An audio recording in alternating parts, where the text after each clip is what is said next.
Perfect. Hi, good afternoon. Welcome. Thank you very much for joining us at this ENISA live event on cybersecurity for artificial intelligence. We are very, very happy to have so many of you with us today, and we're excited to deliver this 2-hour workshop and to our event on the cybersecurity challenges for artificial intelligence. ENISA is proud and honored to co-organize this event with a member of the European Parliament, Eva Kaili. And myself, Apostolos Malatras, I am the project manager for artificial intelligence at ENISA, and I will quickly guide you through what is going to take place today. We have three distinguished guests who will give us keynotes, and then this will be followed by a panel with four more distinguished guests. And of course, there you will have the opportunity to give your comments, your questions, and have the opportunity to interact with the panel via the chat window and the comment sections on YouTube. At any point in time, feel free to use that window to engage and interact with us, pose your questions, and we'll be happy to take them. So without further ado, I would like to have the pleasure and the honor to pass the floor to member of the European Parliament and the chair of the panel for the future of science and technology, Ms. Eva Kaili.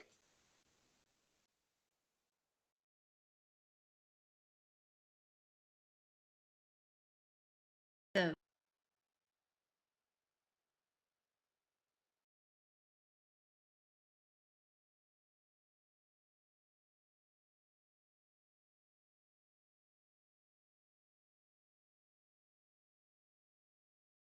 The connection with Ms. Kaili is a little bit slow. We're experiencing some issues there. Please accept our apologies for this. I think it is should it be me or resolved soon.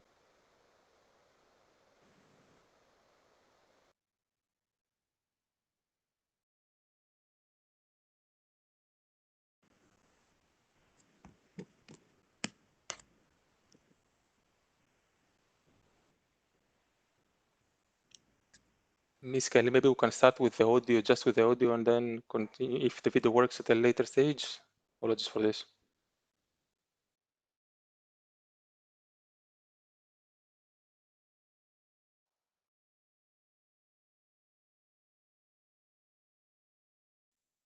Okay, in the meantime, since since we're experiencing this problem, maybe I could just take the opportunity and kindly ask the, the next keynote, maybe we can commence with that. Uh, if that's okay with the Executive Director of the European Union Agency for Cybersecurity, Mr. Johan Lepassar, oh, if can you hear maybe... me? Ah, I changed to my 4G because I think the ah, Wi-Fi is failing me. perfect. Thank you so much, Okay. Ms. Kelly. Yes, I think now then we can hear you loud. Yes, much, I much have better, everything. please. I have my mobile phone. I have my iPad and my laptop to make sure it's gonna work. So I would definitely avoid failing my connection at an event with ENISA. So thank you so much for making this event possible. I think it's really timely because now it's the time that Europe is developing its strategy on artificial intelligence, data, and also the strategy around digital finance. Everything that we are dealing with has to do with cybersecurity. It's directly connected. It has to do with the effort that we put to to create a safe environment for citizens to be creative. And I'm very happy to say that I've been supporting what ENISA has been doing several years now. And I want also to thank the executive director, Mr. Lepassar, because I know he's really knowledgeable and he has started already many initiatives to enhance the role of ENISA. And also thank you, Apostole, and all the people in the Greek team that have been working and giving this momentum to ENISA to be really helpful to and contributing to the work that we've been doing. So I would say that the main thing that we need to ensure and we are discussing is AI and cybersecurity. For me, it's the word trust, how to make sure we're going to achieve trust in everything we're doing in the digital era. And I know you presented a bit the event. Just want to say that I will give some short keynote, and then Mr. Lebassar will let us know how ENISA is progressing at the development, and also Ms. Despina Spanou, that she's head of cabinet of Vice President Margaritis Ginas. But also her previous position as a former director for digital society, trust and cybersecurity at DigiConnect, I think makes her really important to address us in this discussion. So at this point, I want to tell you, because I have been working on artificial intelligence, and I also have been working on. Okay, so I just realized that I haven't put my video on, and I have also been working on InvestEU. I understand the challenges that we have, and I will start with that. So artificial intelligence is a technology that needs data and a properly written algorithm to ensure that it will follow the rules and the directions and the fundamental rights that we want to have and respect in Europe. So we have to make sure that we have quality of data, we have algorithms that follow specific recommendations, and with our regulation, we will make it possible to have a real digital single market where innovation can actually take place without the fragmented market that we face. And GDPR was actually, I would say, our compass to what and how we want to proceed, but remains to develop even more and to actually bind the companies that will use data in this respect. So by design, to respect what we need to protect the most, which is, as I said, trust. We've seen several movies actually in Netflix that I think some people believe they are science fiction. And I say Netflix because I think with the lockdown, it really has like increased its viewers, and it has a quite interesting approaches in the new technologies. And we've seen something that looks like science fiction, how citizens might be ranked by a system, how somebody can be monitored constantly, and how by your face recognition we could have predictive policing, we could even have profiling and a decision-making process that is happening in an automated way where citizens don't have control on that. So if you realize that these technologies already exist, you understand that this is actually not a distant future, it's a possible future, unless we do something about it to be able to control how we're going to proceed. And I think we have to do it right from the beginning. We've seen the Washington University, but not only, developing deepfakes of Obama speaking, and we have presidential elections in US. Imagine if you see videos of Trump or Biden saying things that maybe don't make sense, but maybe they do. How can you tell if they are deepfakes or not when the developers themselves, they say it's very difficult to distinguish that? So we have to be able, as legislators, to protect citizens from being manipulated for because, as I said, we need to achieve trust, and they will stop trusting what they see, or in worst case scenario, they would trust something that is not the truth. So we see already that we have artificial intelligence for everything, and this means even our lights in the house, our refrigerator, everything, especially when we reach the 5G networks, will and could be connected. This means we are risking to be hacked through devices that didn't seem harmful before. And I remember at an event with ENISA, actually, I was informed about a hacking effort during the lamps of a house, by overloading the system and creating like real failures there. So I do believe that we need to enhance the mandate that ENISA has, and we have our vision, we know where we want to go and what to achieve. I think we don't have, and we should never compromise privacy for citizens to achieve safety. And this is going to be a very tough debate in the European Parliament. You saw with the pandemic that contact tracing apps, I don't like the word tracing, I prefer the word like warning, protecting, informing, because tracing gives you the feeling of locating you and profiling you, while there is technology, the Bluetooth technology, that can warn you and keeping your privacy ensured. So I would say that we have to make sure that due to this pandemic and the realization that we could have safety, because citizens prefer safety than privacy, we could actually have both. And Europe has to lead a way to be safe and without compromising our human values. We have actually to translate our human rights into the digital era. And I think all the numbers that I have, I don't know if they are interesting, but we are expecting billions of devices to be connected. We are expecting the 70% at least of the future jobs, like in 10 years, to need digital skills. Digital skills needs, they also need to understand how they can be secure when they are connected. So I believe we have also to develop lessons and classes for the younger generation, because they need to have this toolbox. A friend of mine was telling me that his daughter told him recently, when he asked her what you want to become, what you want to study, she said, "I want to be an influencer." So he had trouble of like directing her on what to study, and she needs to be prepared. She needs to understand cybersecurity challenges. She needs to understand how the internet works. She needs to understand how to use all these tools in a safe way. Um, uh, McKinsey recently at a study estimated that artificial intelligence could deliver an additional economic output of around $30 trillion, which is like a huge number, but this means we're going to have a lot of jobs and we will have demand without having the proper supply or people prepared to take these jobs. So we need to move fast, and we need to um, lead the way and make sure that we will properly regulate.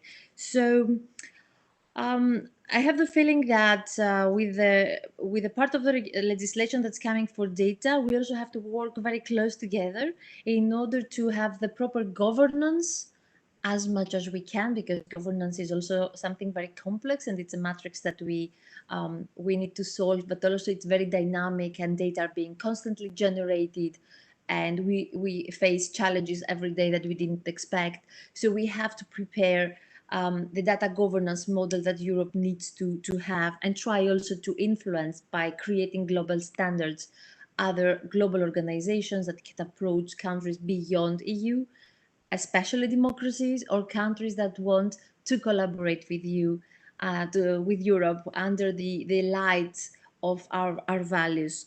And this is called reciprocity, because open innovation is something that, if you want to balance it with digital sovereignty, you definitely have to set up some rules and find the ground for collaboration. In Europe, we are expecting to account for 25% of worldwide IoT spending. This means 14 billion connected things, devices.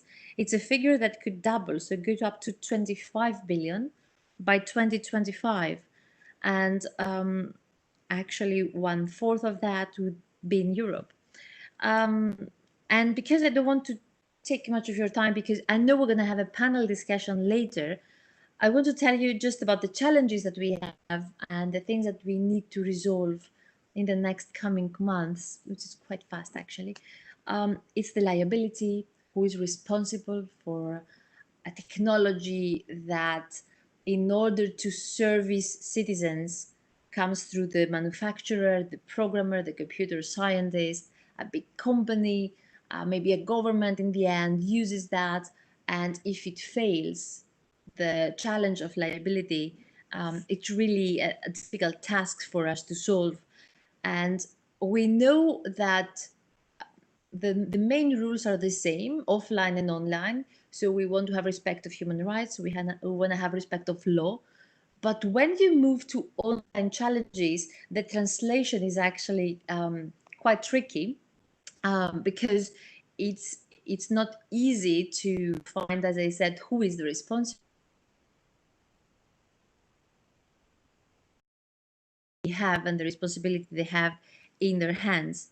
And also we've seen attacks from countries that they are not democratic to the results of our elections. Cambridge Analytica is just one example. But also we've seen attacks, hybrid attacks through social media by using your data, telecom companies that they can be leaked. The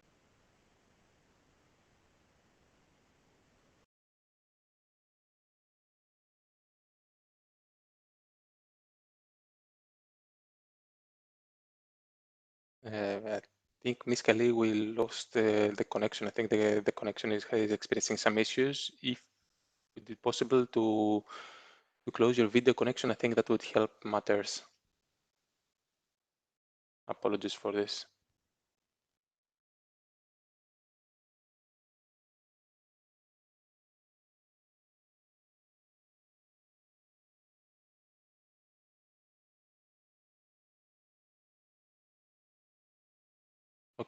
Okay, I think we kind of lost the connection altogether. So, okay, Miss Kelly will be in the panel later on to discuss the challenges for artificial intelligence as she started commenting now. So I think at this stage we can move on to the next speaker, to the next keynote.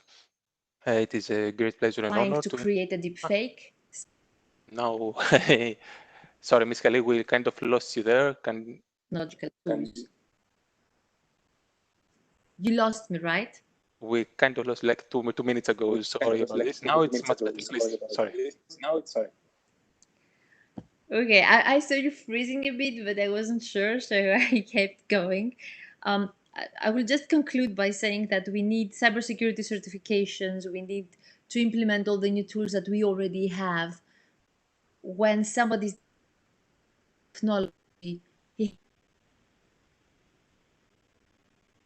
has technology. So by design, we need to make sure that we will have control of these technologies and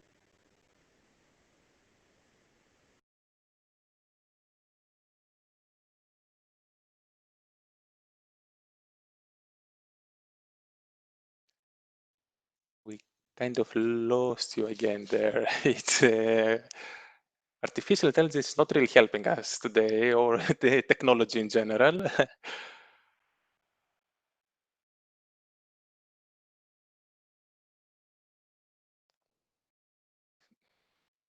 I get from my excellent lip reading skills that you just thanked us, and thank you very much for this. Apologies. I think during the panel we'll have the opportunity to discuss further on all these issues.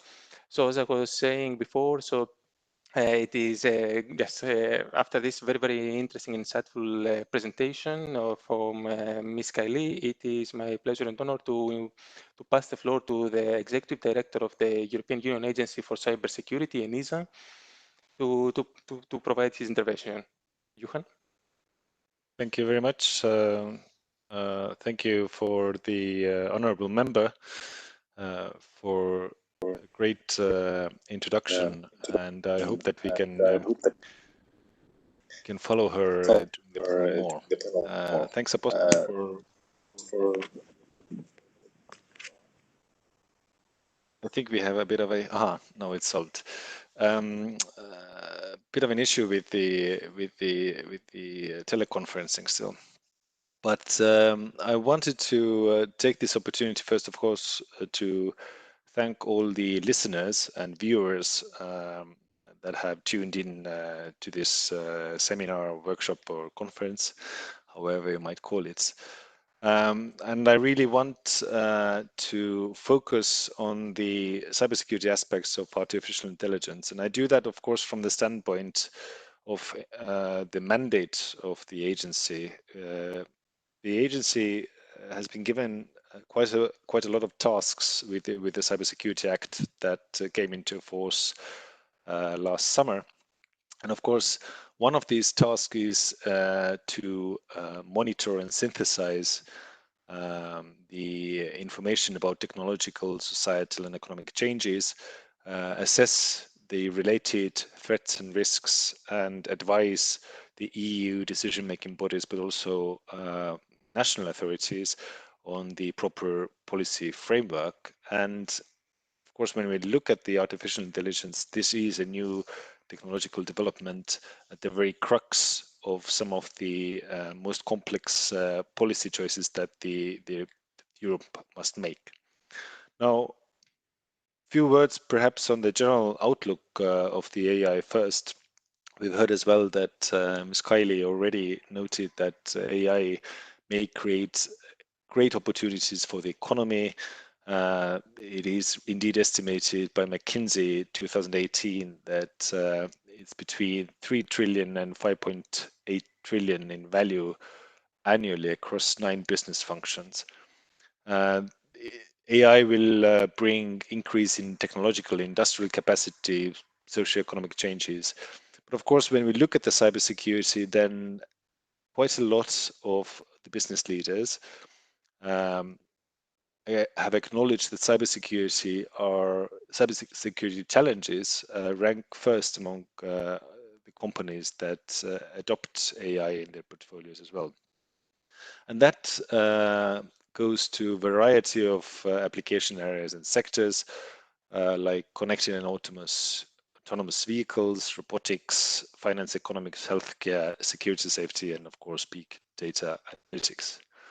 The Commission, recognizing the strategic importance of the AI, issued a coordinated plan on artificial intelligence, which aims to harmonize and coordinate AI initiatives across the EU, including addressing security-related aspects of AI.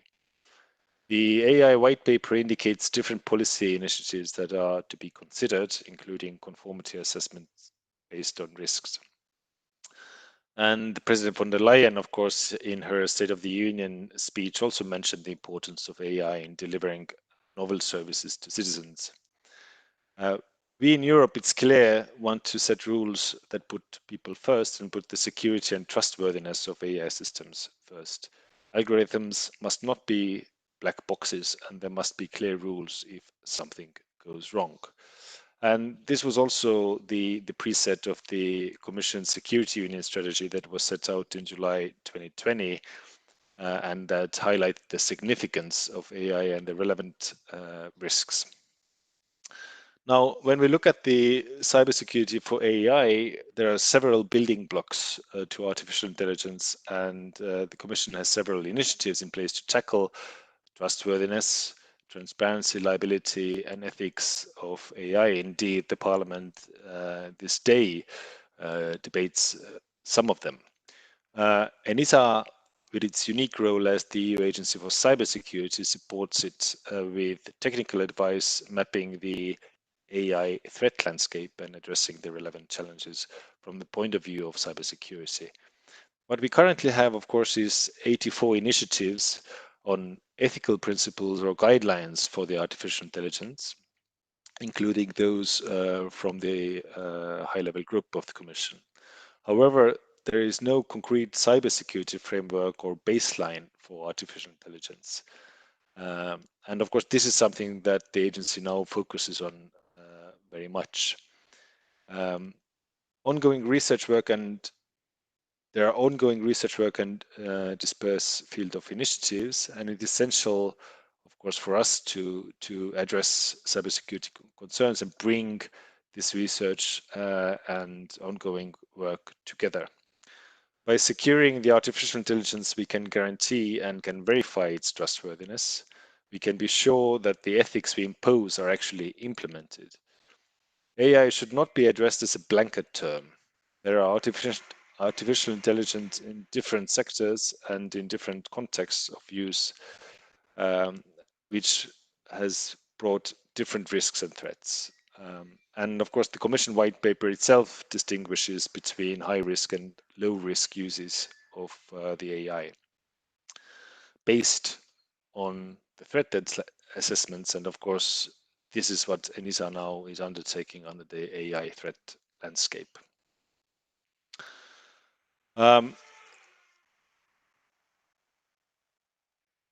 Firstly, of course, when you look at the threat landscape, then there is a whole new area that needs to be tackled.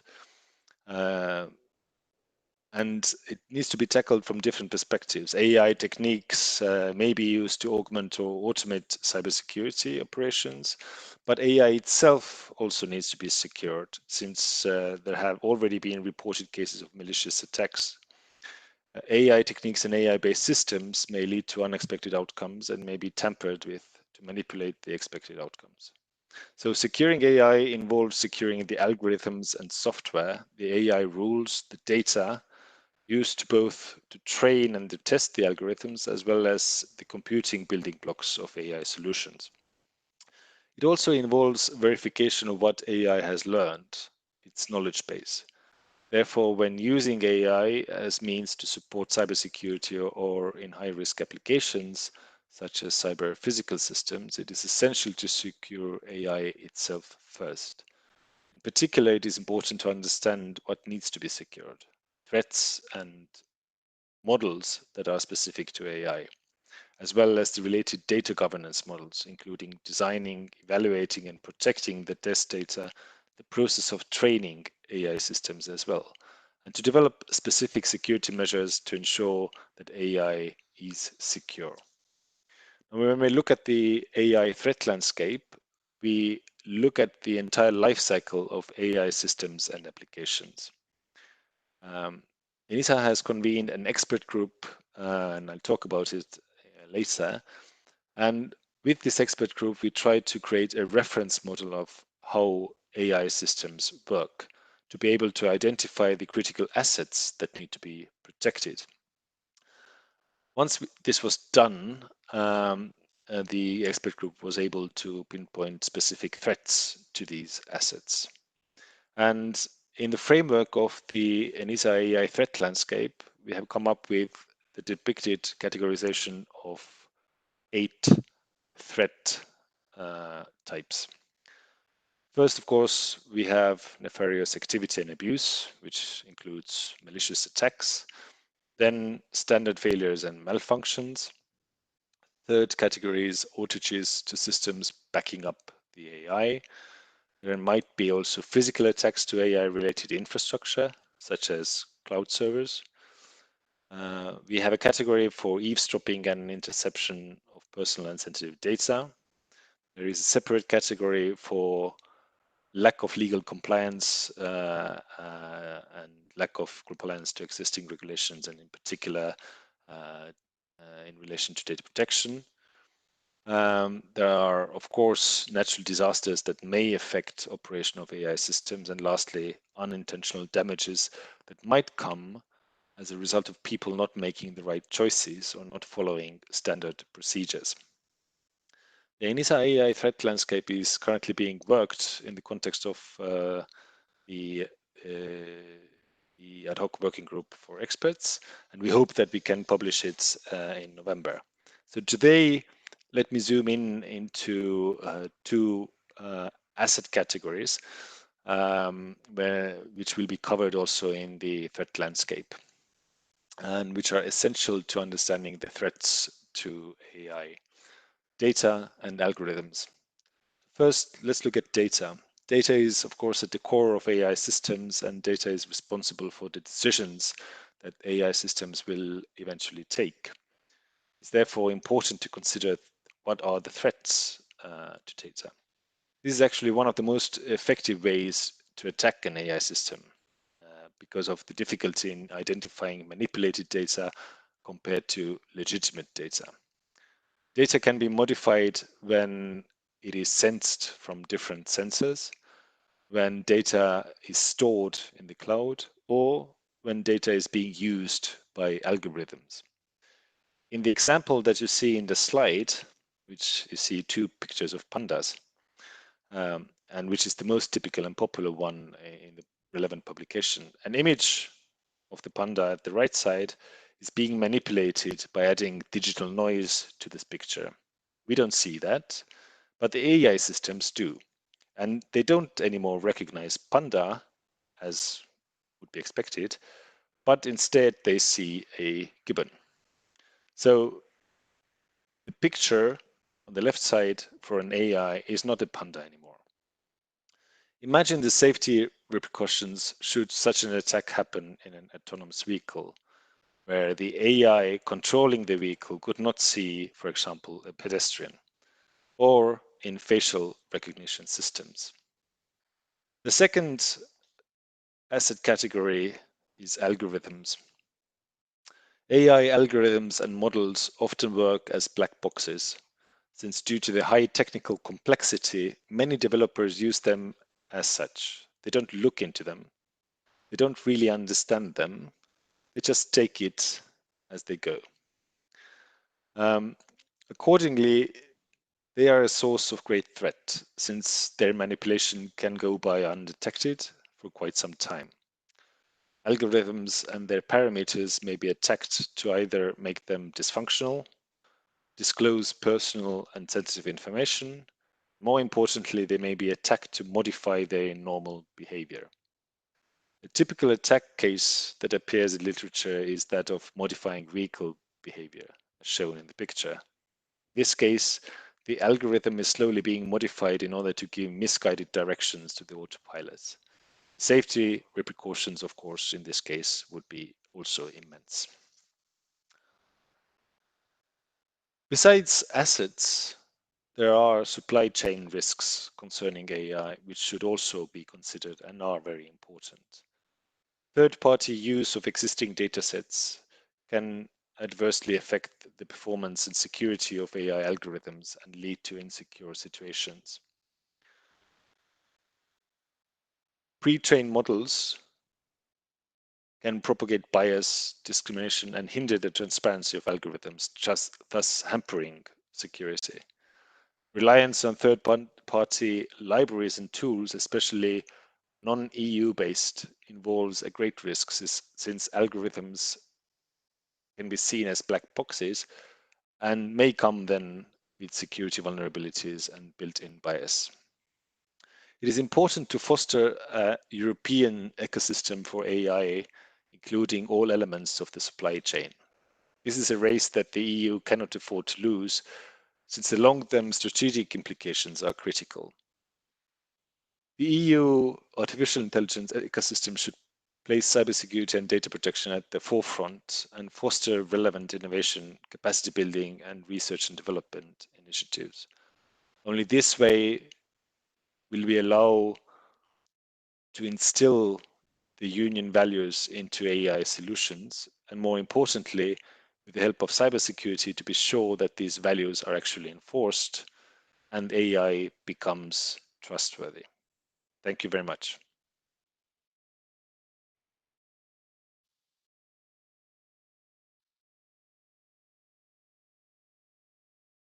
Thank you, Johan. Thank you very much for this intervention and this very interesting food for thought and analysis of the ENISA's efforts in the field of artificial intelligence cybersecurity. We're now ready to pass to the next keynote, and it is my great pleasure to introduce to you Ms. Despina Spanou, Head of Cabinet for the European Commission's Vice President Margaritis Chinas. Ms. Spanou, the floor is yours. An honor.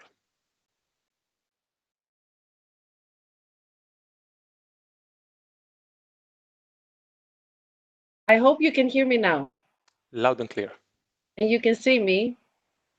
So I'm sorry, I will address you on a first name basis because we happen to know each other well. So first of all, to say hello to Eva, I was very happy to be able to hear her intervention. Thank you very much, Johan, for inviting me to this event. I think somebody gave you my speaking points because you covered most of the areas that I wanted to cover, but I hope I can give you something new. Actually, I'm just coming back from a press conference that Vice President Skinas gave for a package we adopted today in the area of education. And we adopted a big communication on the European education area. So how do we shape our education for the next 5 years to address certain issues in Europe? But we also adopted the first ever digital education action plan. And in that digital education action plan, we speak exactly about both areas we're tackling today. First of all, cybersecurity, in the part where we're dealing with the shortages we have in skills that we need to address also through appropriate education. but also how we are going to deal with education and the digital transition. And this digital transition, as you know, is a priority area for President von der Leyen, but we won't be able to do it if we don't invest in education for these technologies that will drive the digital transition. And artificial intelligence is a technology that's going to be fundamental for this digital transition. If we want to go fast, we will actually need artificial intelligence systems. I think people talking about AI think that this is something of the future, forgetting that actually it is something of the very present, not only as a bad thing, because AI is also used by cyber criminals for their activities, but also for very, very good things. Because without artificial intelligence, you cannot have process of data for applications such as health, you mentioned connected mobility, etc.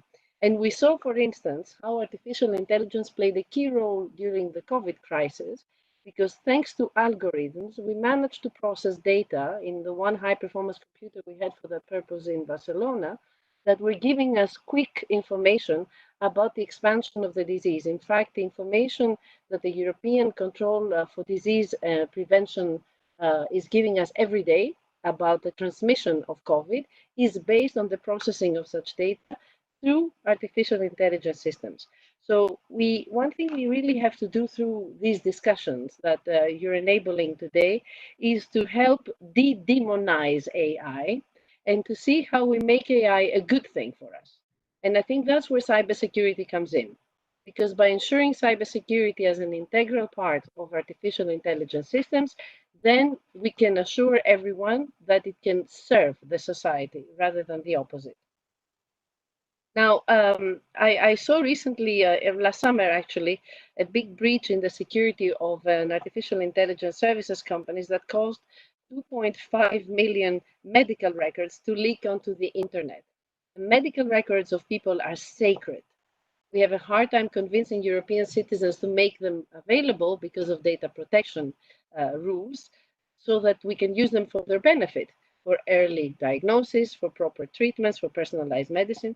And you know that the medical file that leaks into the internet and is falling into the wrong hands is sold in the dark web 50 times higher than a credit card. So this shows you the value of artificial intelligence services as well that we also need to protect. Now, how do we do that from the policy level? I'm not here as an expert. I'm here from the policy level point of view. So as Johan mentioned, we have recently adopted last July the Security Union strategy. In fact, it is the first ever Security Union strategy that includes a very important chapter. So we no longer have the pillars between physical security, digital security, and then the solutions. We have gone for a more holistic approach. And one of the most important chapters is the threat landscape. So we decided that in Europe, we want to do security on the basis of threats, because we won't be able to prevent everything. We won't be able to equip ourselves against everything, especially the unknown. So we decided that threat landscapes will be the basis for where we give priority in our actions. And there, ENISA is doing a fantastic work, because in Europe, ENISA produces the quintessence of threat landscape for such security. So the idea was to overcome the fragmentation, use the threat landscape so that we can introduce the relevant measures. And there, artificial intelligence is already recognized as an area we must be watching out for. Now, the security of artificial intelligence systems has been also raised as a political matter from the very beginning of the mandate of Vice President Skinas, when we actually had the hearings before the European Parliament approximately 1 year ago now on the issues of security. Eva knows that. A lot of the questions we have received were exactly about the security of AI. How are we going to prevent AI systems encroaching so much in our society, for instance, through facial recognition, and protect our citizens? So what we have done in our security union strategy is to focus on the protection and resilience of critical infrastructures. So starting from there, where artificial intelligence can be used in very, very wide applications and very important economic and societal applications, because critical infrastructure means our energy, our hospitals, our banks, our infrastructure for the digital society, etc.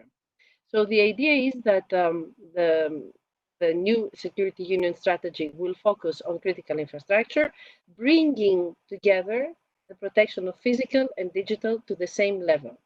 And I'm happy to tell you that we have just confirmed actually here in the European Commission that we should be able to do that already by the end of this year. So by the end of this year, we will be proposing legislation for the protection of critical infrastructure, both on the physical and critical and digital side. ENISA and its audience are very familiar with the Network and Information Security Directive. So these critical infrastructure proposals will include the revision of the NIS directive. And I think that there we will be able to enhance the resilience against artificial intelligence cyber attacks. Because after all, this is how critical infrastructure is going to be attacked. Nobody will attack the energy grid just with a small program. They will use algorithms so that it goes large, so that it goes cross borders, so that it goes cross sectors. So this is where I think we can make a difference. And this is where also we must use the opportunity of the blueprint we have for how we deal with large scale cyber attacks to test our systems also by including AI in our exercises. And this is just an idea for the next exercise of ENISA, the next Cyber Europe. Then another very important element where I see artificial intelligence and cybersecurity coming in is the cybersecurity strategy we will be adopting by the end of the year. The cybersecurity strategy is not going to be something novel. It will just connect the dots of the different initiatives we have in place that will help us ensure that you have cybersecurity by design in AI systems. I'm referring to the NIS directive that I just mentioned, but I'm also referring to the forthcoming competence center for cybersecurity that will be created in Europe. I think we can see it becoming a reality because negotiations are going rather well. And I hope that you agree with me, especially the colleagues from the European Parliament, because it is now very much in your hands that we do that. And I think that the competence center will be a fantastic capacity for Europe to be able to look into these issues. How do you ensure cybersecurity for AI systems? Because that nobody can do alone. There is not one center in Europe that would be able to look at such an important and big issue on its own. Of course, we have the funding that will come with the new multi-financial framework for artificial intelligence research and innovation. It was risen to 1.5 billion compared to the previous budget, at least this was our approach in the last years. So I think it will also be very helpful. Now, what will be important is to also see artificial intelligence and its security being brought forward in the recovery plan. So as part of the proposals that the European countries will be making as part of the recovery plan, as recommended by the European Parliament in a recent report on opportunities of artificial intelligence, we need to increase the resources devoted to artificial intelligence to catch up with our global competitors in other parts of the world. At the EU level, we will continue to invest, of course, in this area. We also have the Digital Europe program and, of course, the Connecting Europe facility for specific projects. Now, on the regulatory side, this is the very big question. Can you do something? I think that what we are going to do with the critical infrastructure is already enough, because if you already focus on cybersecurity, it should cover also artificial intelligence systems. Whether we will go for mainstream artificial intelligence legislation is still open for discussion. As you know, Johan mentioned the principles that we have issued and the recommendations at European level.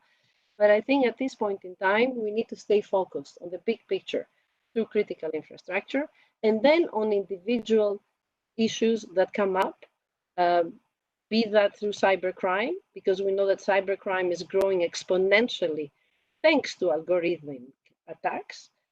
Criminals use artificial intelligence probably more than cybersecurity experts use algorithms for protecting systems. So we need to catch up with that. So I think that's a matter of integrating AI in our security systems. And of course, what is very important is to use the collaboration that we have between agencies such as ENISA, Europol, and Eurojust to make sure that we now use the expertise of one and the law enforcement power of others to find where AI is used against security, so that we can then use this knowledge to shield our systems in favor of security. So these are just some thoughts for myself linked to the work we will be doing in the Security Union strategy, of course, associated fully with ENISA.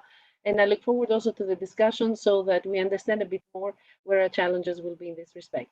Thank you, Apostole, for inviting me. Thank you for giving me the floor, and I look forward to the discussion. Well, thank you for joining. It is always an honor and a pleasure. And without further ado, then, I will pass the floor to the panel discussion, and the moderator of the panel, Dr. Evangelos Zouzounis, Head of Secure Infrastructure and Services Unit at ENISA. So thank you, Apostolos. Good afternoon, ladies and gentlemen, dear panelists, dear colleagues. It was a very interesting, inspiring interventions from Eva, Despina, and Johan. I think we understood more or less what are the new policy trends and what are the few challenges. Let's now use the panel, to go a little bit deeper into some more technical issues, some challenges, some of the things that, the policymakers have to consider, and to make up their mind. So allow me to introduce, a little bit the panelists. So Eva Kaili, member of the European Parliament, you have already, noticed the chair of the STOA committee. Great honor to have you in our panel. Very much appreciated. I will continue with another Eva. So today we are very lucky to have two Evas. Eva Fogelstrom, Director of the Security Research Department within Ericsson Research. So she's going to talk about the research aspects of the artificial intelligence. She's also a member of our ENISA Artificial Intelligence Advisory Group. So thank you, Eva, for joining us. Great honor as well. I will continue with Sven Harpich, Director for International Cybersecurity Policy at Stiftung Neue Verantwortung. And it's important to have, a perspective on machine learning, also with regards to national security. So thanks, Sven, for joining us. And last but definitely not least, David McGrew, Cisco Fellow, expert in cryptography and network security, and he's going to give us a perspective, from a more applied side of things. So that's the panel today, and I think we can proceed, maybe with the first question addressed to all panelists, and it can be used as an opportunity, to take a little bit, opening position. So based on your background, policy making, research, industry, think tank, what is your view on the role of cybersecurity for the adoption of artificial intelligence? So I will start with Eva, the Kaili, the member of the parliament. I will continue with the second Eva. So please, the floor is yours.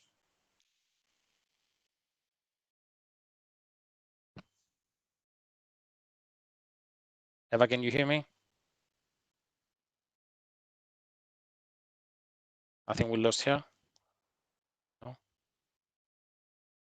So maybe Apostolos. Okay. I missed your question completely. I couldn't hear you, so I tried to disconnect and connect No again. worries, no worries. So there are some problems with your bandwidth. Maybe you keep the video closed, Eva, until it becomes better.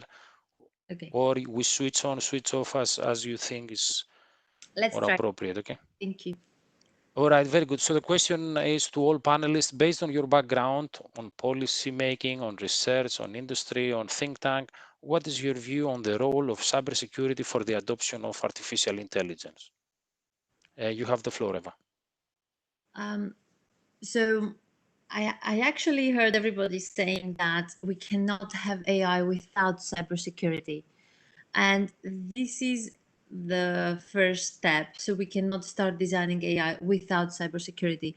The challenge is they cannot be addressed without it.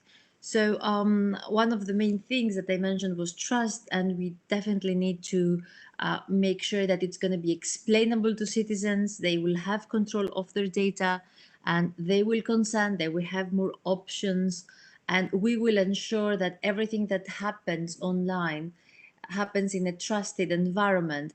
And so when you try to pay with your credit card online, you trust your government to ensure that your connection to this payment system is safe and you will actually receive what you're ordering.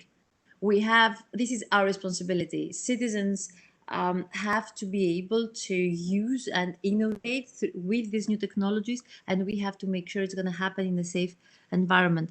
And as I said, the problem we have in Europe, in order to achieve being competitive without like stifling innovation, if we try to put like too much regulation, is to harmonize our environment and to decide finally how we're going to regulate in a way that it's clear. There will be clear rules for everybody to follow, and we will be able to have a real digital single market where it's going to be easy for someone to develop one safe system that could address the whole European Union, and you don't have to deal with 27 different legal systems or tax systems or different security requirements. So I think harmonization is essential. Ms. Banu mentioned the funding and the initiatives they've been taking by creating like centers where we can actually build cyber secure systems. I think it's really important. I have supported like 2 years ago the creation of centers of excellence for AI, so a governmental body that will work on the technologies by understanding those and by preparing the cyber secure way to address the challenges that we will face. And remember, like a year ago, I think it was DeepMind again, this company that was acquired by Google. They said they have achieved lip recognition. Lip recognition is already something that can violate directly our privacy and can be used by companies, by other countries to attack our democracy and fundamental values. So we need to develop ways to avoid that. And I think I cannot talk about AI without mentioning cybersecurity, also because what makes Europe different, although we are a bit slower in the global race for AI, is that we want to do it in a secure way with quality standards. And if that's the way, then I'm very proud that we are a bit late. I remember Friedman's book that was saying, thanks for being late, but actually underlining this. It's better to be a bit late, but get it right, than endanger what we have built in Europe. Indeed, you are absolutely right. Better late than sorry, basically. So, and harmonization is important. So, let's hear from the second Eva, the research perspective. What do you think about this, Eva? Yeah, I think we had a lot of good things already. So I think cybersecurity for AI is fundamental, and I think it's just as important as cybersecurity for all other technologies that are being deployed in society today. So coming from a security perspective, this is one of the aspects that need to be secured, and especially because we see so much AI now in products and services and in society at large. And coming from the mobile networks part, there is a lot of AI in that too. I can come back to that later, but fundamental, I would say. Good, thank you. So let's go to Sven. Sven, what do you think about this? First of all, thanks to ENISA and to Eva for the invitation. I'd be very honored to be here today. I agree with what was said. Cybersecurity should play a major role in the adoption of artificial intelligence. When we look at it from the policies perspective, except this event, in the discourse, we've been mainly focusing on ethics, on unintended biases, and data protection. All of these are very crucial issues, but IT security discussions so far have been limited mainly to the technical realm, and we have to change that. It should be a priority. It can't be an afterthought, because what happens if you move fast and break things is something that we've seen with the Internet of Things. Billions of insecure devices being deployed, and now we're all trying to play catch up and trying to secure them a posteriori, which is of course kind of doomed to fail, and which will lead to major threats such as a Mirai botnet.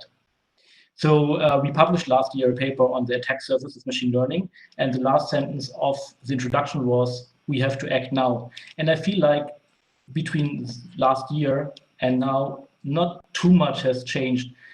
we are now at a crucial moment, and we can't fall behind the curve where AI systems are already getting deployed, ML systems are already getting deployed, and we try to secure them after all. So I think ENISA's working group, Cybersecurity for Artificial Intelligence, as well as the EU standardization bodies that are now dealing with the issue, are great first steps to build this fundament of making the adoption of artificial intelligence secure so that we can start deploying it. Thank you, Sven. That was very good. Let's hear the last panelist, David. So what's your take on this? So, thank you for the opportunity to be here today. I'm really glad to be able to participate in the panel. So, security for AI is extremely important, and so is AI very important for cybersecurity.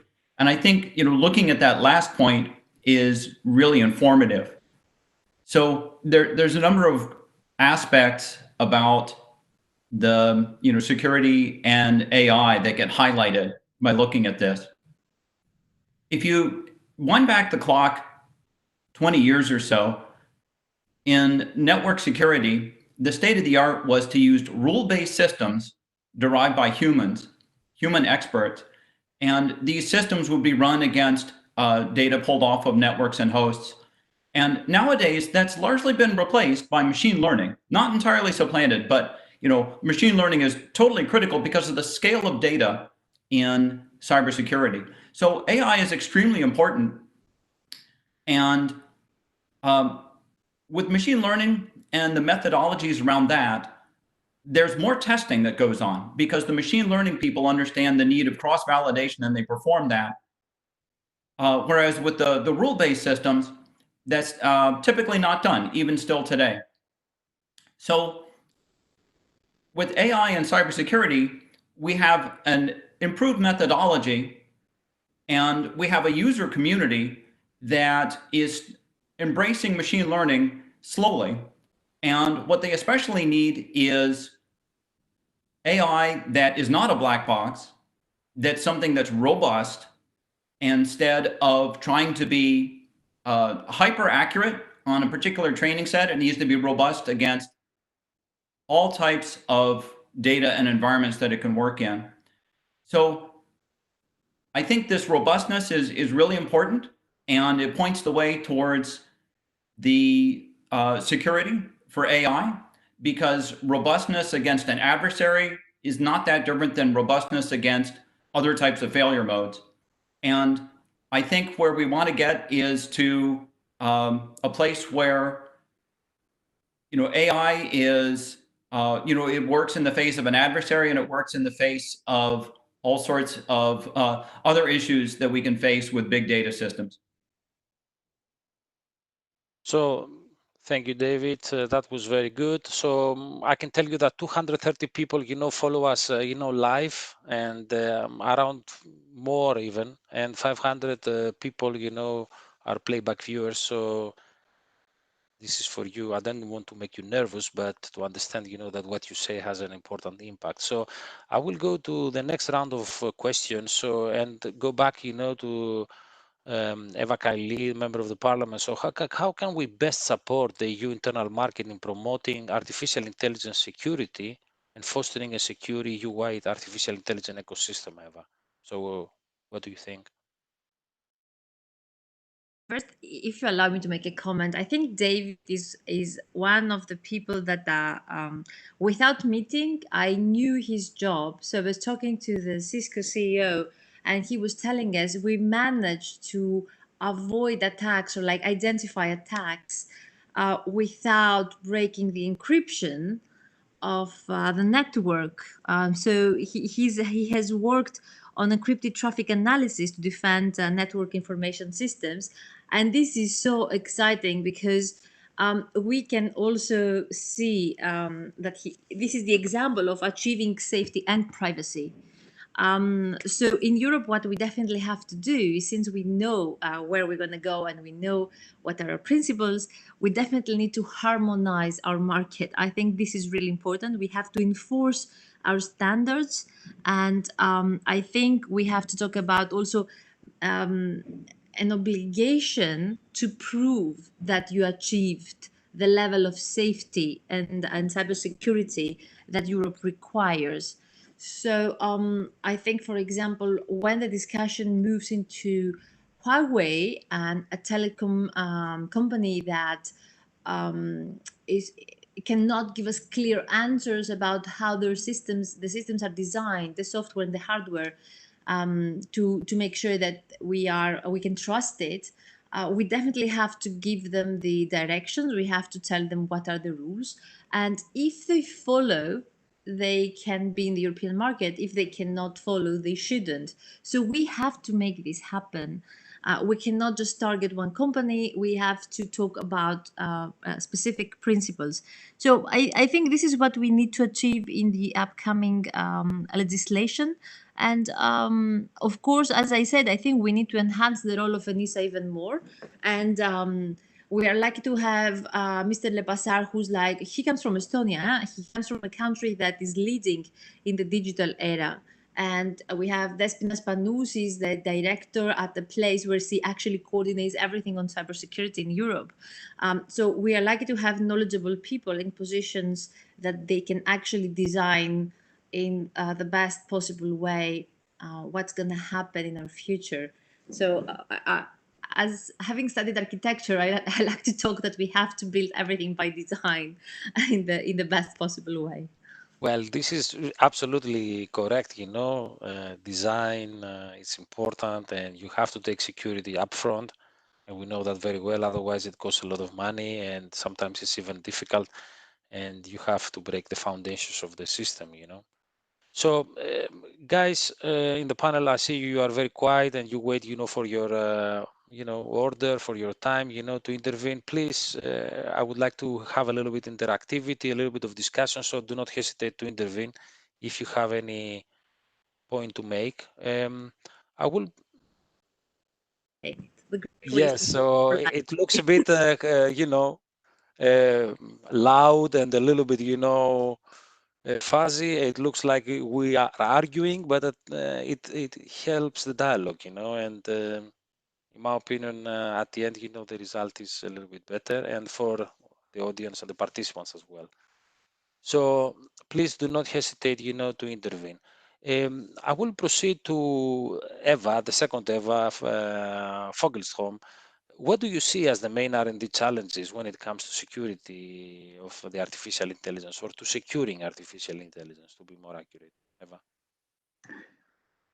So, first of all, I think it's really important to differentiate between different use cases for AI. And we have talked about this before, and it was mentioned in the EU white paper on AI, but I think it's worth pointing out again, because the security needs for AI vary a lot depending on the scenario, the implementation, or the actual use case. And then I believe for each case, then you need to do a typically threat analysis and risk assessment to understand what the most important things are to address. And then in my job, we're working on security for future mobile networks, so 5G and beyond. And to give you a few examples, then we use AI for security purposes. We use it for anomaly detection, for example, classical use case, monitoring IoT devices to detect malicious or faulty behavior. We look at AI for threat intelligence. We look at using AI for verification of security properties in the software during development. We look at AI to verify compliance to security standards or requirements in a cloud environment or in a virtualized environment. We have looked at AI to help understand network behavior, so to see if something that happens is due to an attack or, say, for example, a football game. And we also have ongoing work looking at how to use AI to help detect false base stations in the network. So these are a few specific use cases where we look at AI for security purposes in the mobile networks, but they also show the diversity of the use of AI and how AI can help, but also how it comes in very different forms and in very different contexts. And then coming back to what was said earlier, also I think using AI in the mobile networks and in society at large, the success of it depends on people being able to trust the AI algorithms and the underlying technology. So there is this huge interest now in trustworthy AI, responsible AI, and AI ethics. And I would also like to point back to the European Commission's ethics guidelines for trustworthy AI, because it's a very good list. And it includes, for example, technical robustness and safety, privacy and data governance, transparency and accountability. And I think a lot of the work we see today on securing AI can refer back to one or several of these principles. So taking this list and combining it with specific use cases, you get a fairly good understanding of where to start working. So looking more specifically at what we do then for mobile networks, in many cases, privacy is a concern. And this was brought up earlier as well. When the AI algorithm handles personally identifiable information or other types of sensitive data, then we need solutions to protect this information. So there is a lot of work going on to address this. Using, for example, multi-party computation, homomorphic encryption, although a general challenge here is performance degradation. And there are also other projects, in some of them we participate, using secure enclaves then for privacy-preserving AI or to protect the AI model itself. And I think this is also an important aspect. So protecting the data, but also protecting the model. And the need to protect the model comes partly from business reasons then, but also to prevent attacks on the model that may actually reveal information about the data that was used to train the model. So protection of data, protection of models. And another important aspect is protection against attack on the AI system as such, like adversarial attacks, aiming to manipulate the outcome of the AI algorithm. But again, this depends on the use case, and it's not always highest priority. Sometimes it is, and sometimes it's not. And then I'd say explainable AI. It's a topic that is often discussed because some AI algorithms produce models which are quite easy to interpret or understand, while in other cases, for example, if we have neural networks, it's sometimes quite cumbersome to really understand how a decision was made. And there is ongoing research work on this, on explainability of AI, and I think more is needed. And then a last point, then, speaking of communication networks like 5G and beyond, there is quite a bit of discussion on security assurance for the networks. And we have GSMA and 3GPP, they have provided a framework called NESAS for security assurance of telecom networks. And I think moving forward, this kind of security assurance framework needs to cover both development aspects, but also operational aspects, including the use of AI in development and in the operational phase of the network. And then I think we have quite an interesting research challenge to define security assurance for AI. You are absolutely right. Many challenges. And for example, in the chat, there is a lot of discussion about what is the right trade-off between privacy and security, and what happens, with anonymization, which is an important aspect of it. So I will let the other colleagues, to comment on this and come back to this topic, because I think this is an important aspect. So I think my next question is to David. So David, you represent industry here. So, and the industry usually drives innovation, and artificial intelligence seems to become a very important, business case. We heard from Eva many use cases. So what are the priorities, that you see in promoting and fostering such innovation? So how about standards, for example? Because a lot of people argue that without interoperability, without standards, we won't see, enough artificial intelligence happening. So what's your take on this? My take on standards is that they would be especially valuable when they cover the entire system that's being used. In other words, when you think about artificial intelligence applied to something like an autonomous vehicle or defending a networked information system, what you really care about is the overall outcome, right? That you want to make sure that the vehicle doesn't crash and that you can detect malware and other sorts of intrusions on the network, right? So it's best to consider testing the whole outcome. And I think that's a good mindset, in part because, number one, it's the thing we most care about as a society. And number two, because it exposes the full set of challenges. For example, in the cybersecurity example, you want to test your malware detection system, but at the same time, you don't want to release malware onto the system, which would be the one true way to actually to test the entire life cycle of the entire system. So I think third-party certifications and anything that provides an independent assessment of a use of artificial intelligence is really valuable. And so there are different sorts of standards we can think about. I think the best ones would be the ones that really do test the whole system. Thank you, David, for being focused and very punchy. Dear panelists, I see you are very shy. If any of you would like to intervene, please, now is your time. So I will now go and ask. Politicians, you don't allow them to speak all the time because they can actually do that. So, Well, I just Eva, please go ahead. I just wanted to, because I heard you said about interoperability, and David talked about the standards and how useful they would be. Just to make an example, because also Ms. Panu mentioned it. So the European Center for Disease Control and Prevention, we had an event with them in the beginning of the pandemic, and they told us they actually have 80% of health data of the European Union gathered in their system, but there were no standards, common standards, so it was impossible to combine them and use them.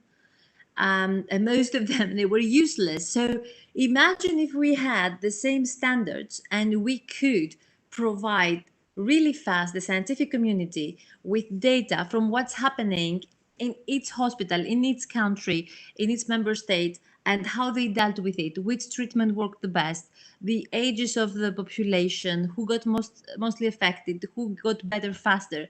You can understand how fast we could understand the pattern of this disease and be able to treat it properly.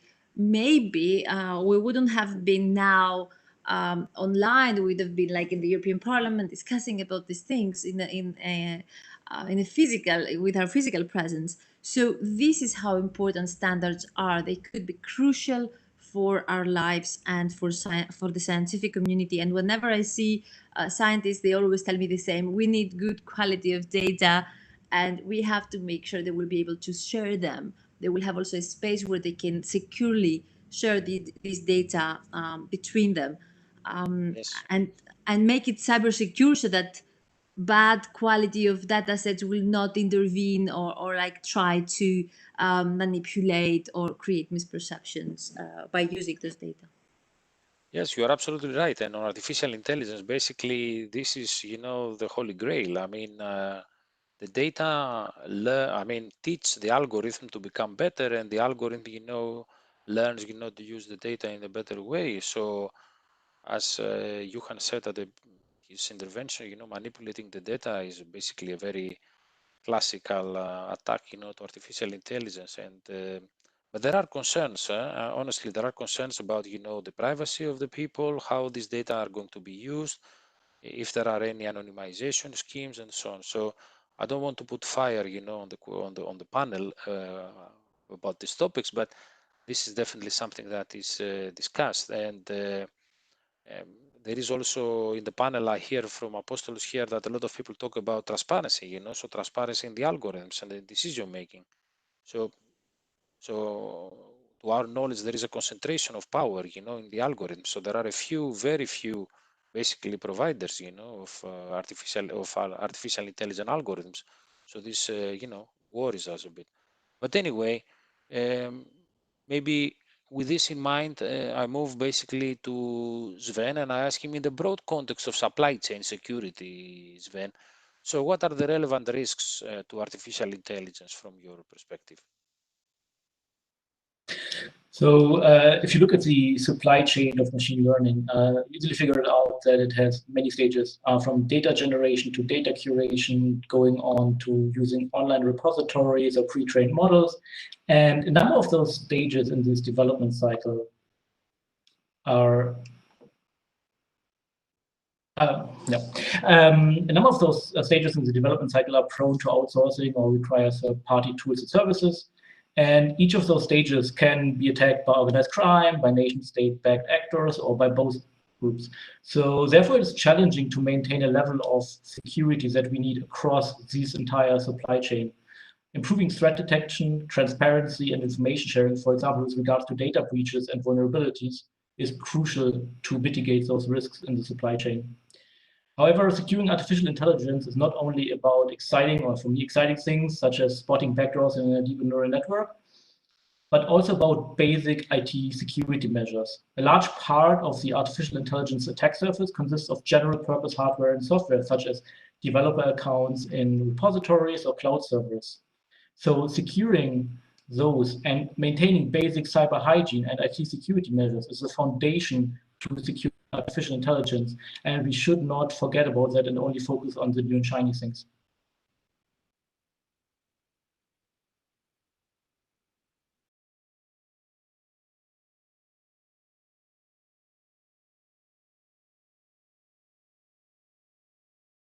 Thank you. I had an outage, and I don't know if you personally, I lost some parts of your speech, but that might be my personal outage. I don't know if, and I also don't see the other colleagues, being online. So, Apostolos, Eva, David. Yes, we heard him. Yep, it was just you. Yes, so it we was heard my him. problem. All right, very good. So, guys, I will proceed now with the question, to all the panelists again, and I'll start again with Eva. We have heard about many challenges now, technical, policy, ethical, R&D related.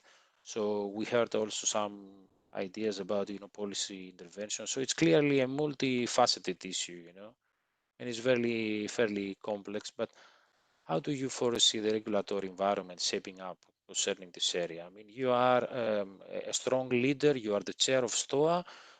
We know very well that you have a strong interest, on innovation, on technologies like artificial intelligence, especially combined with cybersecurity.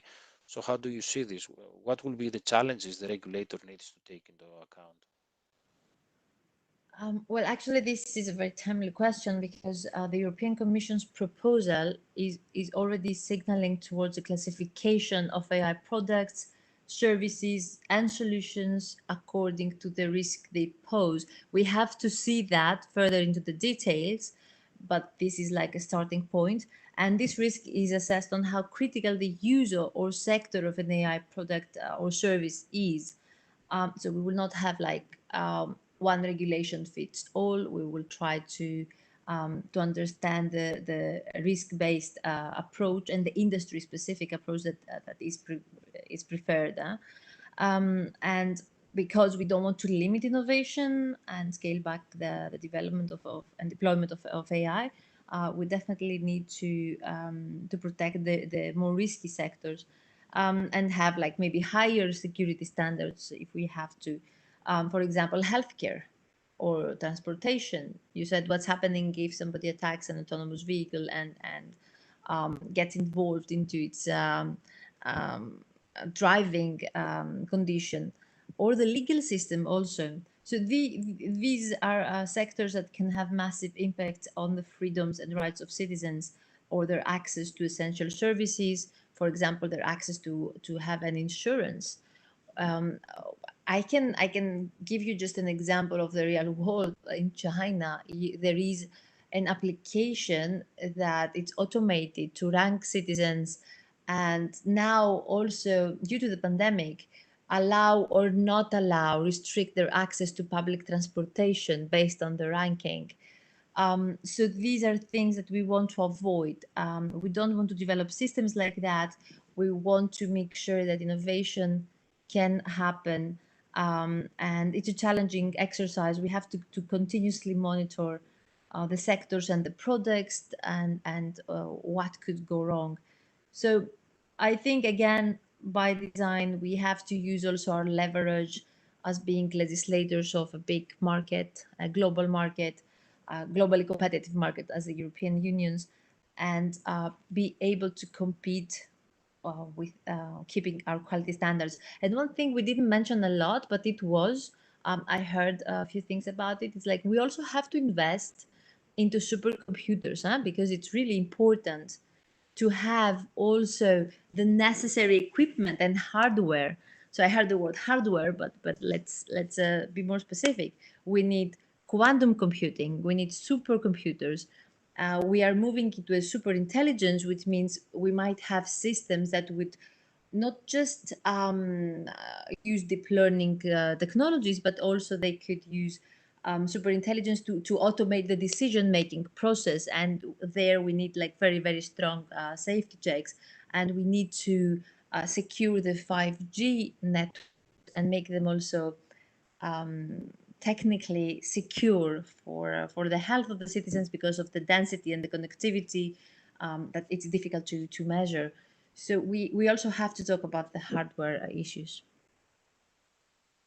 Very good. That was already a very, very good start, covering many aspects. So, Eva, if you would like to help your colleague Eva in this panel, what kind of input would you give to a member of the parliament, for a policy making? Yes, I just heard 5G security. This is something we work a lot on, so it's there. But then on the regulatory environment, a reflection I had is that the concept of AI is quite wide. It comes in many flavors, and we see it coming in a lot of products and a lot of services. So there's going to be a lot of AI out there.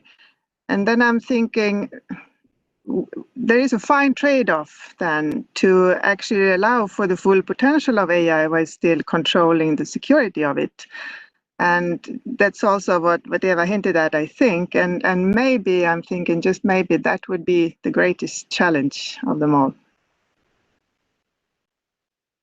Indeed.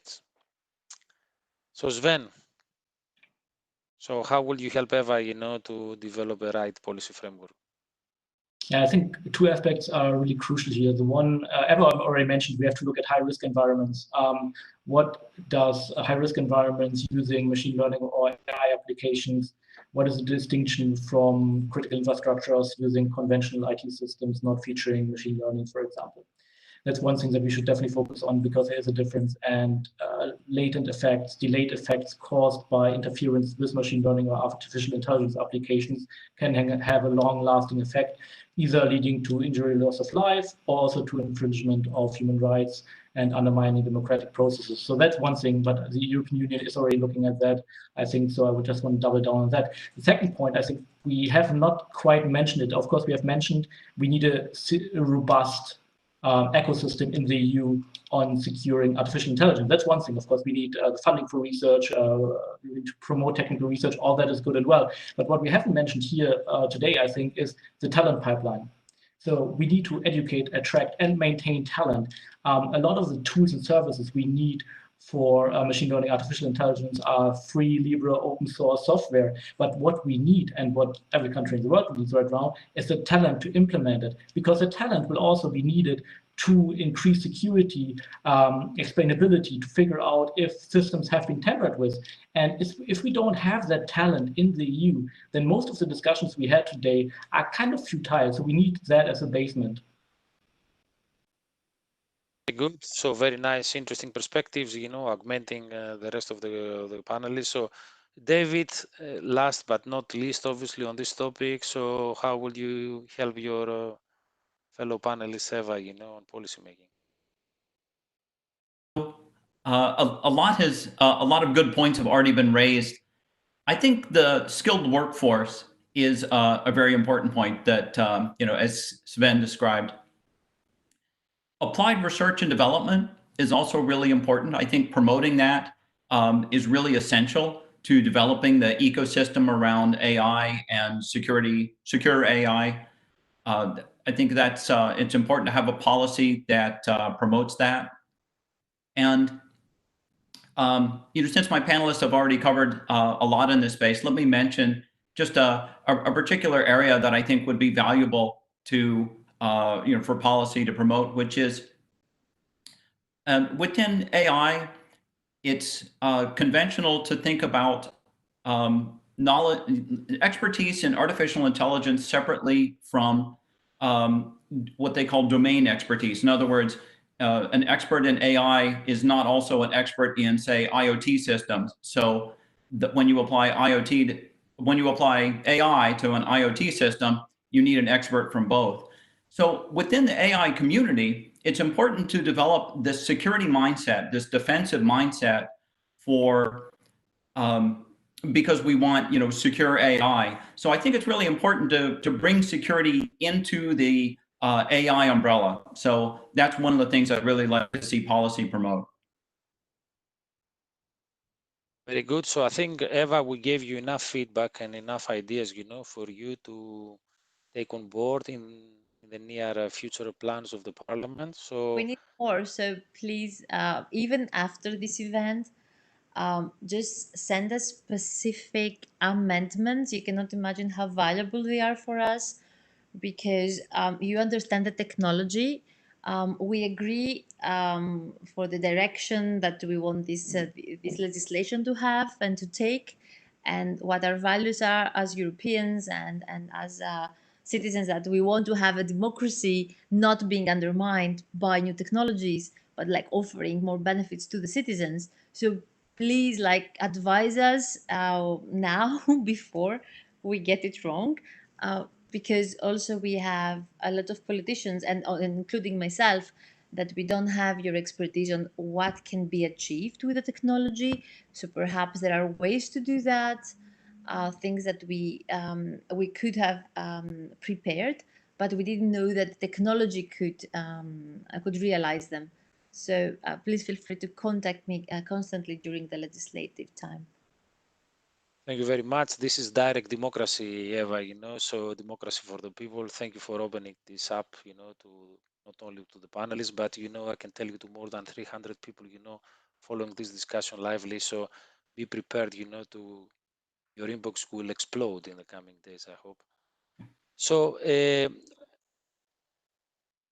Actually everything. So excellent, very good. So very good. So this is fantastic. So now it's again back to you, Eva and Sven. I mean, we touched upon privacy, which is an important component. So we said that artificial intelligence basically uses a lot of data, and a lot of use cases, around artificial intelligence are for customers, for citizens, and if we want to offer value-added services using artificial intelligence, we need to use their data.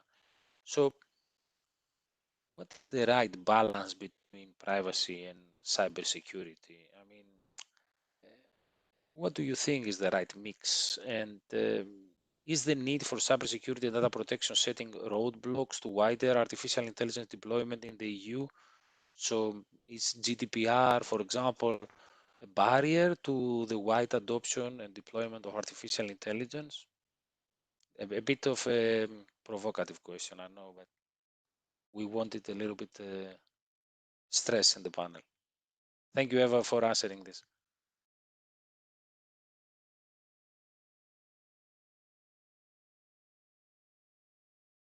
Eva, can you hear me? Which Eva is that? Eva Kaili, sorry, my mistake. Maybe we lost her. Yes. I lost a part of your question. If you could Yes, so we talk about privacy and security, and we said that data are very important, for artificial intelligence, and a lot of use cases are about the citizens. So here comes, the question: what is the right mix of privacy and security, cybersecurity, and is maybe privacy and Europe, for example, GDPR, you know, a roadblock for the wider adoption of artificial intelligence? I don't think we should compromise anything. I don't think it's one way or the other. And this is where the experts should respond, Eva and Sven and David, because as I mentioned before, I know that Cisco can manage to understand if a cyber attack is taking place without removing encryption. And we see governments that they try to take advantage of situations that are extreme, to actually remove any kind of encryption or like privacy. So this is something that I believe we should not compromise at, and we need the experts to tell us how we can achieve both. I think we can have safety and privacy. I don't believe there is a contradiction. It has to be an or between these two words. Very good. So Sven, what do you think? Is it these two notions are competitive with each other, or they can align well? Well, I think I want to speak to the cybersecurity aspect of it, and you can't have data privacy, you can't have data protection without cybersecurity. If your data is not secure, then you can have as many rules as if you want. It will not stay private. And of course, I think it's a fact that cybersecurity will always limit innovation to a certain point. I think saying something else would be difficult. But at the same time, we should not forget, I mentioned that before, that interferences with artificial intelligence can lead to injuries or loss of life, infringement of human rights. So what we have to do is we have to have a leveled approach. We have to identify what are high-risk environments, what are low-risk environments, what are collections of low-risk environments that can become a high-risk environment where these values, these very important aspects are then interfered with, and then adequately design and custom tailor safeguards and security measures. So you cannot say, okay, well, we're making a very, very strong regulation where we have the highest security standards and it will be applied to all AI applications across the board. That's not going to work. At the same time, you cannot also say, okay, well, we don't want to, we don't want to play around with innovation. We want to let the companies do whatever they want to do. So we have like a very low baseline and we will apply it to all environments. We need a leveled approach, and to work on that approach should be our first priority, identifying high-risk environments and coming up with safeguards for those environments, and then moving forward to the lower-risk environments and respective safeguards and security mechanisms that should be applied to those lower-risk environments. Very good. So you are in favor of synchrony and alignment. So David, Eva, very brief statements from your side on this topic. Privacy or security or both? I would say both, and I would say privacy first. EU has done a great job with leadership in the privacy space.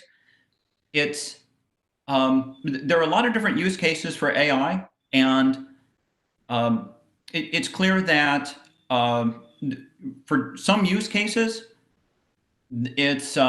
it's justified to collect the data. For other use cases, not. You know, for example, an autonomous vehicle might have a video camera that could grab an image of somebody's face.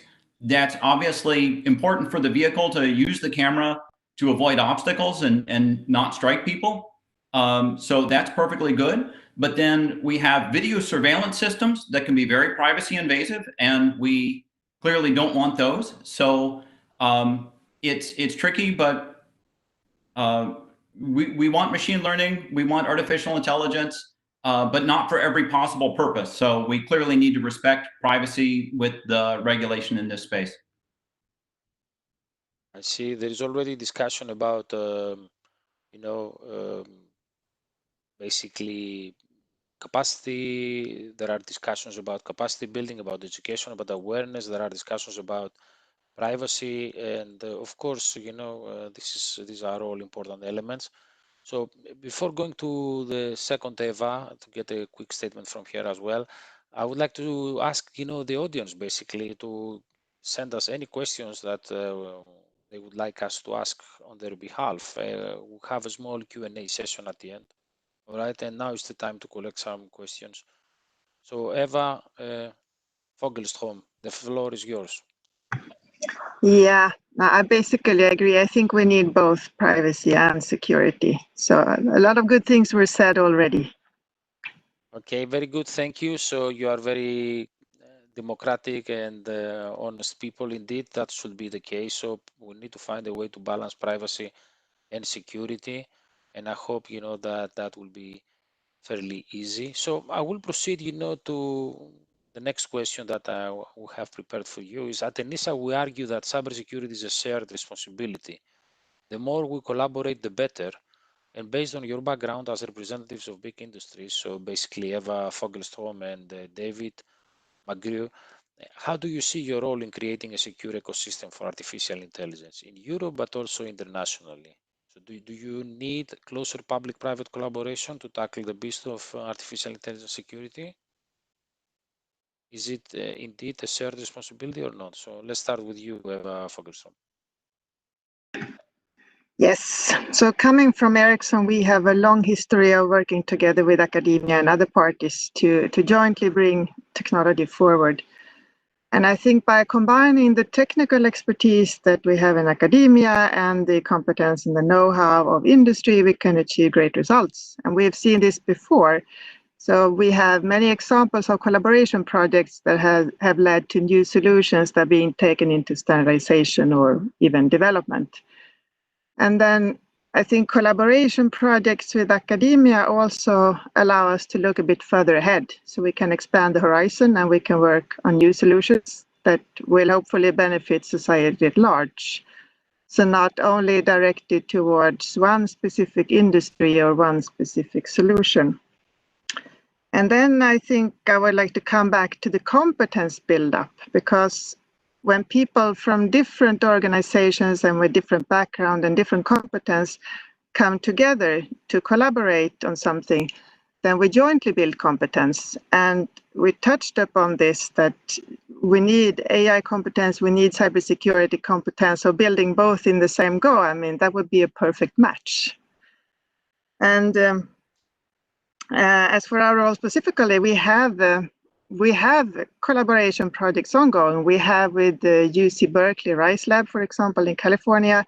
We have with Concordia University in Montreal in Canada. We also have engagements in the EU. And the way I see it, if we can continue to work in these public-private collaboration projects, that we can bring the insights and the use cases that we have, and then others can bring other use cases and other types of competencies, and then hopefully this would inspire even more research on cybersecurity for AI. Eva, I'm asking you about critical mass. Do you think it's necessary to develop an alliance of artificial intelligence, public and private stakeholders in Europe to bring Europe, make Europe a leader on this matter? I mean, is this something that would you recommend to Eva Kaili as a policy initiative? Because you are doing a lot of initiatives as Ericsson, I'm sure others are doing the same, but these are maybe small bricks, and we won't get the critical mass that we want. Sometimes the small bricks can, So you are in favor of the Lego approach? No, I think all efforts are good. I think all work in cybersecurity and AI is good, actually, to develop competence, to collaborate, to define and innovate for new solutions that will take us forward. I think all approaches are good. Very good. Thank you. That was good. David, your side. So how do you see this, public-private? So I think a public-private partnership for AI security could be really powerful. And, like Eva, Cisco Systems has a strong relationship with the universities in Prague, where we have a machine learning center of excellence. And that relationship with the university is very powerful. And I'd also like to mention another institution we might be able to learn from. So the Information Sharing and Analysis Centers, or ISACs, that exist for different sectors are a great example of sharing knowledge and data. And the ISACs formed for what they call threat sharing. So within cybersecurity, within cybersecurity, information can be incredibly valuable. And so threat researchers are disinclined to give out information because they don't want the bad guys to know that what they just found out. So these information sharing and analysis centers are really key as a place to, within a sector, for example, financial services or IoT or something. Within your sector, you can share information and you can share knowledge. And I think that sharing of data and knowledge is something we could learn from when developing artificial intelligence. And so at least within my space of cybersecurity, those are a powerful place, and we might be able to learn from those. Thank you, David. We are great believers of Isaacs, and in Europe we do our best, to establish as many as possible at EU, but even national level. We didn't cross our minds basically to use Isaacs for artificial intelligence, but your suggestion is really creative, and we'll take note of this. Apostolos and I, we have already exchanged a couple of messages, in the chat saying, oh, brilliant idea. So thank you, David. Sven, Eva, any reflections from your side on public-private partnerships for artificial intelligence in Europe? Maybe the use of the competence centers. I'll start with Eva Kaili. Well, of course, I think that there are important data that the public sector can use to provide excellent services, or for cybersecurity reasons that the private sector doesn't have access to. So I think having a strong collaboration based on, of course, specific mandates and agreements, it's really important. And I think we have already been developing that, and I think this is a strong point that Europe is using. So we are publicly funding projects, but it's not just about the money, because you can have access to maybe more liquidity in US. What we actually do is that we embrace projects and we test them or we pilot them inside the public infrastructure. So I think this is essential, because once you manage to have an application that more people are using, you understand that the value of the data that you receive can actually give you back a multiply effect of the value that you need to improve your services. So we have so many health applications that people are not using. Imagine if we had people using them and having governments involved, so making them more trusted for users. So yeah, I think they are really, really important, and I'm waiting for you to find the ways for us to do it and send me back your approach, because I saw you're getting into something there. Very good, excellent. Sven. Yeah, I was just smiling because we're about to publish a paper with policy recommendations on machine learning security, and recommendation 6 reads right now, establish machine learning security ISAC. So I'm completely with David on that one.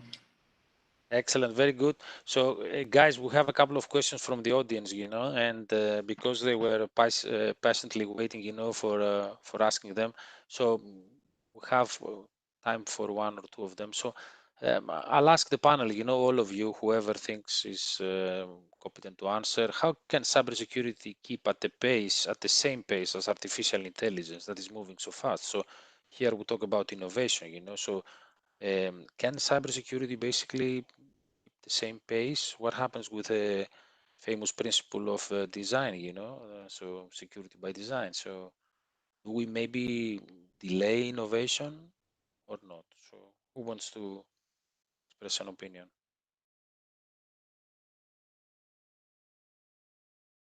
David, maybe? The first thing that comes to my mind is that delaying innovation for a little bit is okay if your outcome is going to be the outcome that you want. And so, clearly we want privacy and security, and we need autonomous vehicles that don't crash. So, I certainly acknowledge it's a challenge to, keep up with the pace of innovation in AI, but I think it's worthwhile doing it right. even if we are going to introduce certification using, heavy mechanisms like common criteria? I think it's best to focus on the entire outcome that you want, and you don't want to try to design the AI system through a regulatory process, of course, right? I mean, nobody wants that. I mean, then we wouldn't have any system on any useful timescale, right? Instead, we want to have regulation that makes sure that the system achieves its goals, including transparency and fairness and robustness. And I think that should be the focus. Thank you, David. Eva, Sven, Eva? No? I would go with, okay. I mean, I think it's a cat and mouse game that we see in conventional IT security right now as well. I mean, we will never be able to keep pace. We will always try and we will always run a bit behind. That might be, but we should never stop running nevertheless. And on top of that, I think that's why it's really important to talk about resilience measures, redundancy, safeguards. So even if security fails, we have fallback options and we have something to mitigate the impact. So we not only have to look at the security measures, but also mitigation mechanisms so that we can reduce the damages and therefore manage the risk. Very good point. Very good. Thank you very much. Any other statement from your side before I change the subject? Okay, so there was an, yes, Eva, please.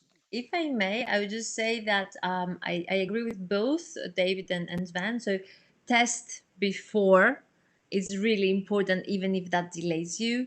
So better safe than sorry. And you, Evangela, said that when we're talking about the development of AI and cybersecurity. And then just to, I remembered I was like at a conference speaking and McAfee was there. So he was saying, we were talking about like blockchain and cryptocurrencies. And they were saying how secure these currencies is because of the cryptography that they developed. And he said, like, I'm listening to all of you about like how safe decentralization is, and the only thing I'm thinking is how I'm gonna like hack it in order to prepare myself to find also a way to create the cybersecurity for the system. So the moment you are developing like something innovative idea, you have to always think about the implications or the challenges that this idea might have and prepare yourself, or like that others will come around this technology and they will try to safeguard it or attack it.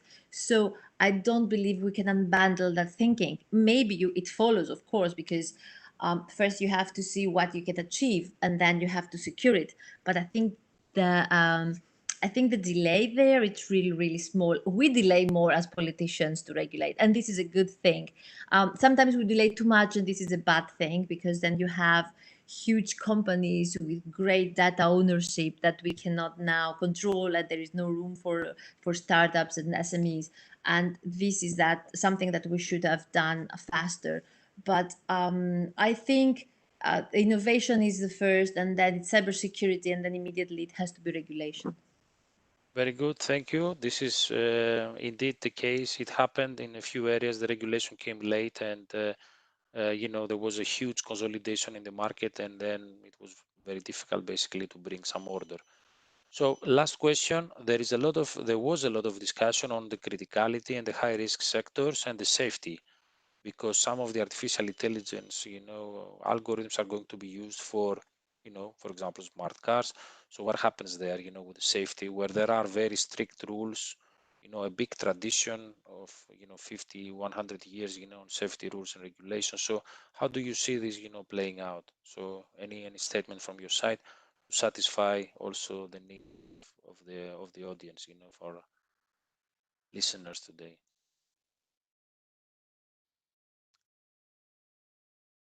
Sven? Sorry for that, but no, you're ready to speak. I'm not sure.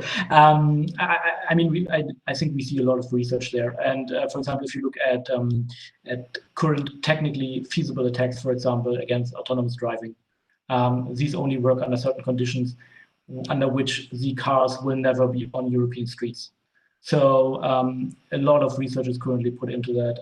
We know that the European Union is working on definitions of high-risk environments. We're going to push that further.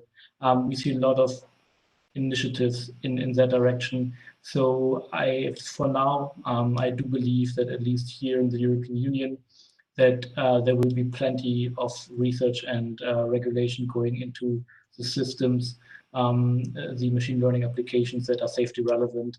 That's why we're here, to also make sure that this is going to happen, and we should pursue that. Very good. Any other statement from the rest of the panelists on safety and artificial intelligence and high risk sectors and areas? No? Okay. I think with this, we close a very interesting panel. So I would like to thank all of you, Eva Fogelstrom, David, and Sven Harpich, and of course, Eva Kaili, our member of the parliament, who is a great supporter of ENISA. And this is an event that we co-organized with her and her team. So it was really a pleasure to have all of you. And it was a very interesting discussion. We learned a lot, and we basically covered many aspects. Please follow up this, let's say, interesting discussion by giving ideas and suggestions to Eva. She welcomed, more feedback, and now is the time, because the policy making is due. And I would like basically to close this panel now and give the floor to Eva Kaili to give us some concluding remarks. Okay, so thank you very much again for joining us. Eva, the floor is yours now. Well, thank you for your kind words. It's my last effort to use my video, so if it fails, let me know. I want to say that after this event, I feel actually more safe, and I feel that we are in good hands with your expertise and your approach. And I'm very happy and proud of the high level of work that you've been doing, and that Europe needs to support even more. So actually, I'm more optimistic at the end of this event. Also, whenever I talk about artificial intelligence, we are all and everybody's saying like, I'm scared that, I'm afraid that, I'm worried that. I think at the end of this event, I'm more confident that we can get it right. We are all on the same page, and I really appreciate the word and actually the progress that I see of ENISA having and leading. So I will just commit to be a huge supporter of having a body like ENISA to make sure that we can trust our online digital life, that actually after this pandemic is our new normal, and now everybody has to understand and be prepared for the challenges, and acquire digital skills in order to use it and keep working and educating themselves. So a final thing, we also have to be very cautious about how we use social media and our devices. It's better to try to focus also on being more creative, on spending more time in our real lives, and be careful on what we are posting and how we're using our devices, because not everybody is like you people trying to protect citizens, to give them like all the benefits of the technology. When you have your application on, even when you're not using it, your mic is on, and you have targeted advertisements, and you have your cameras and your mics, you don't have the option to shut it down. We are working on that. So we're working on the legislation of giving more options to citizens and scientists, better quality of data, more harmonized environment for you to excel in your innovative ideas. So please, I know we make mistakes. We are not experts like you, but we have to work very close together in order to get it right. And I want also to thank Mr. Lepassar, your Executive Director of ENISA, and Apostle and Evangelist so much, because I know also how tough it is to coordinate to our discussion, keep it interesting, and in the end actually make it very, very useful. And I'm very happy to have met Sven and Eva, and knowing that they're part of this amazing team, and David for his exceptional work already that I heard of before I met him. So thank you all so much, and I hope we will continue discussing about that while we are drafting the legislative files. Thank you as well, Eva. We appreciate that for giving us the opportunity to have this joint event together. Thank you. That we thank you all and wish you a lovely and safe evening. Thank you. Have a great evening. Bye-bye.